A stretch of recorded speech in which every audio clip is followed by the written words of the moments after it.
All right, folks, I've got something different, new. It's definitely new to me. This is a Creely knives, Creely blades Mako. It's a pocket fixed blade. Certainly new to me. I did not even know who Gary Creely was before I got this box from Knife Center just the other day of filming. So as you can tell, this is in crew wear, some warranty stuff. I'm just kind of showing what all came with because it's a new maker to me, and it came with this pocket leather sheath, which is very cool, and we're going to talk about that. And then just a standard box. He is made in the United States.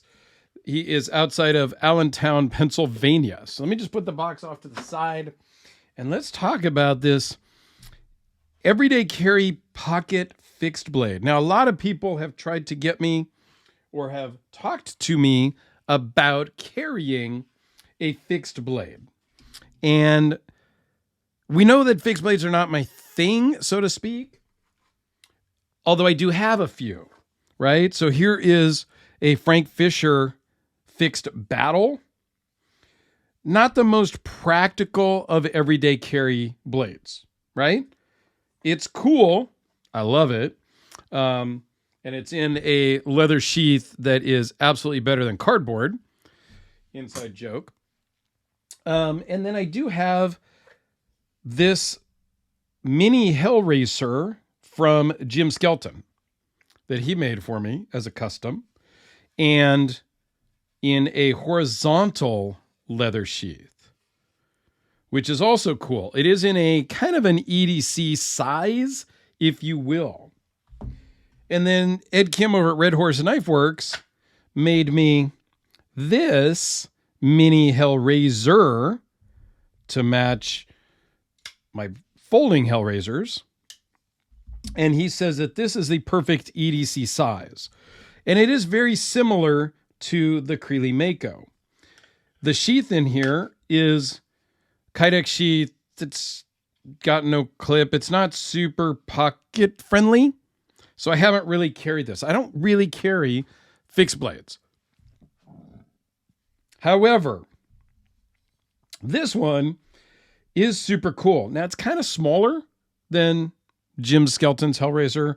It's a little smaller, give or take, but roughly the same size as the Red Horse one. But this is in a very practical blade shape. It fits amazing in the hand. And what more do you really need than roughly 2.9-inch blade? This is in crew wear, as you can see. And let's just zoom in here and give it kind of a close-up.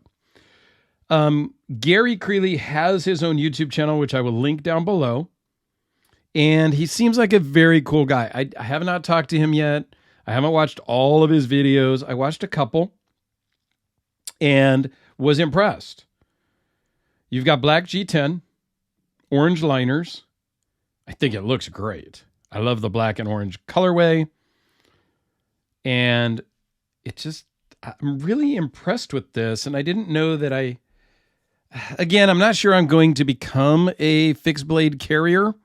I live in California. There are some knife laws that I don't agree with, but I do try to generally, abide by the laws. And concealed fixed blades are a problem.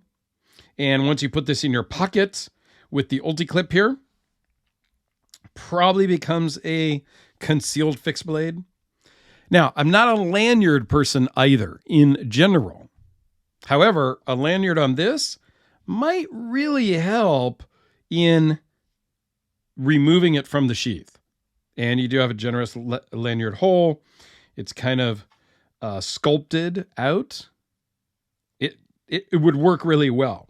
Now, this sheath needs to break in, so this will actually fit in easier, come in and out easier as it breaks in. This is brand new.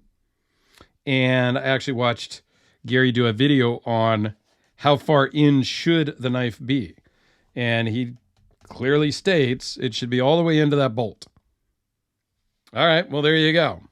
So you're going to have about this much sticking out of your pocket. which really isn't that bad for like a normal knife, right? So when I'm carrying this Hellraiser in my pocket, I've got about that much sticking out. So this really isn't that bad. And for you guys that carry fixed blades, I don't know. This might be one to check out. These were $240 from Knife Center. And we'll go through some specs. It's 6 7/8 overall, 2.91 inch blade with a 2.53 inch cutting edge, 0.010 behind the edge, and 0.104 blade thickness at its thickest. It is crew wear. The overall thickness is 0.71 here at the swell. Weighs in at 3.3 ounces for just the knife, or 5.5 with the leather sheath, which is a 1/2 ounce over a D-cell battery. D-cell battery is 5 ounces.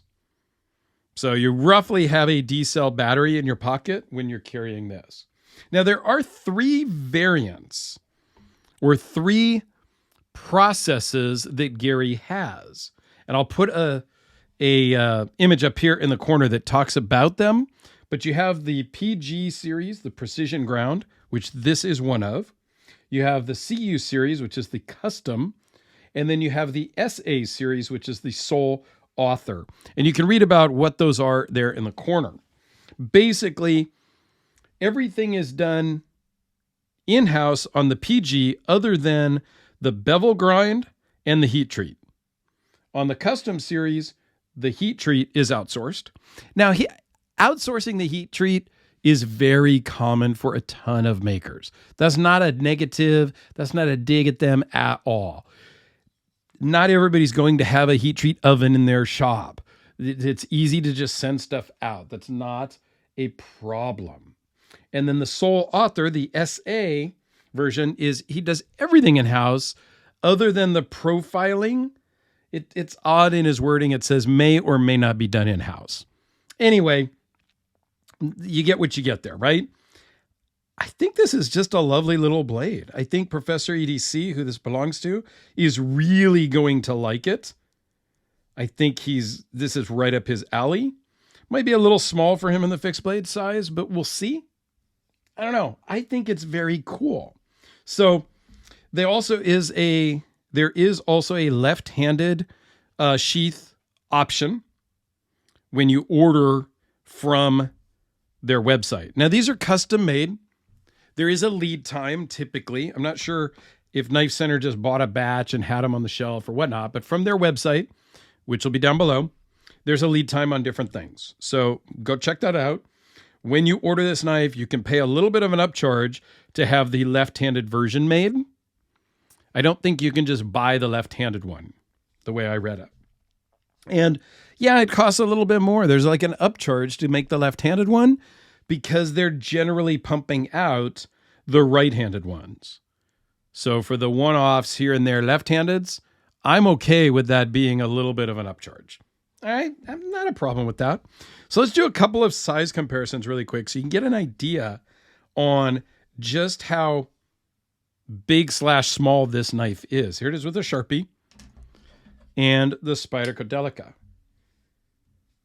And then a couple of the fixed blades that I pulled out earlier, Jim Skelton's Mini Hellraiser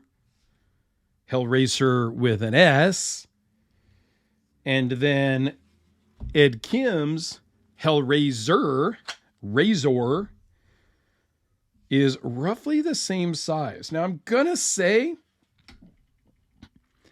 this feels better in the hand. I'm sorry, Ed. I do like your jimping on top, but the handle is just a little bit bigger, so it fills my hand a little bit better. But they're very similar. Blades size, they're basically the same. Maybe a hair bigger here, but basically the same. So if I had to choose which to carry between these two, it might be this one, even though I am a huge Hellraiser fan. So here is the custom Hellraiser folder. And another kind of a budgety folder is the Kubi KB237. I don't know. I think this is a cool knife. If you go on their website, they have a bunch of different models. They make some chef knives. They make some bushcraft knives that are a little bit bigger.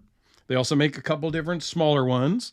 And I don't know. I think I'm going to reach out to Gary and see if I can get him to come on to the EDC hour with Alex and I sometime in the new year, 2023, because I would like to know more about him and his, just more about him and his company. So let me know your thoughts down below. Professor EDC, again, as always, thank you for sending this in.